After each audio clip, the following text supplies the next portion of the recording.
নমস্কার বন্ধুরা, তোমাদের সাথে একটা রান্নার ভিডিও শেয়ার করছি। এটা হলো পাবদা মাছ।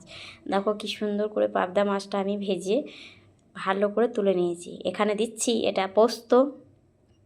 তোমাদের বাটি করে নিয়ে দেখাচ্ছি আমি পোস্ত দিলাম, দেওয়া হয়ে গেছে এখানে। তারপরে আমি দিলাম দুটো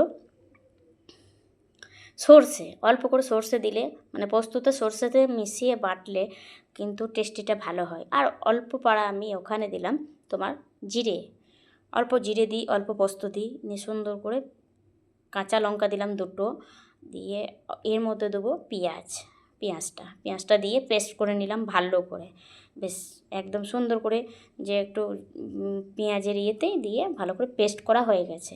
দেখো কি সুন্দর পেস্ট করা হয়েছে, দারুণ হয়েছে। তারপরে চলে এলাম, মাছগুলো ভেজে আমি তুলে নিলাম।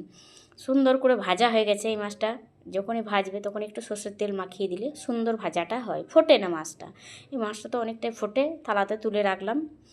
তারপরে তোমাদের সাথে চলে এলাম আমি দুটো বেগুন নিয়ে। একটা ছিল মানে সাদা বেগুন, একটা হলো যে বেগুন কালারের খুব সুন্দর। নিয়ে মামা বেগুনটা কেটে নিয়ে জলে ফেলে ভালো করে সুন্দর করে ধুয়ে আমি দিয়ে দেব তেল গরম করে। তেলের মধ্যে অল্প কালো জিরে দিয়ে দিলাম, তার মধ্যেই আমি তেলটা গরম হয়ে গেছে ভালো করে। তারপরে দিয়ে দিলাম বেগুনগুলো। বেশ বেগুনগুলো ভালো করে সুন্দর করে ভাজতে হবে। দেখো কী সুন্দর কালারটা এসেছে বেগুনগুলো।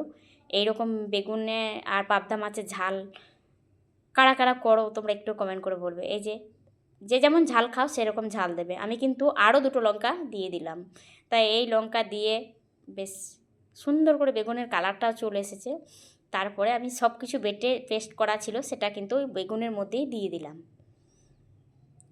দেখো কী সুন্দর কালারটা চলে এসছে, খুব সুন্দর কালার এসছে। এখানে একটু হলুদ দিয়ে দিলাম, পরিমাণ মতো হলুদ দিলাম, আর পরিমাণ মতো একটু দিয়ে দেব লবণ, যে পরিমাণ মতো লবণ দিয়ে দিলাম। আমরা নুনটা অল্প খাই, যে যেমন খাবে সে তেমন দিয়ে একটু খাবে।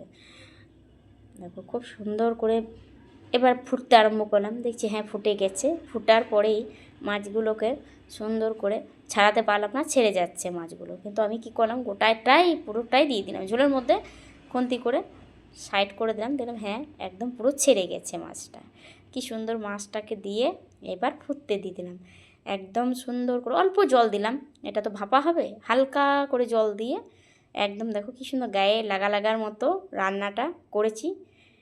এই পাবদা মাছের ঝাল তোমাদের সাথে শেয়ার করলাম। কার কার ভালো লাগে তোমরা একটু কমেন্ট করবে। আমার খেতে দারুণ লাগে, তোমার দাদাভাইয়ের খুব ভালো লাগে। Tata bye.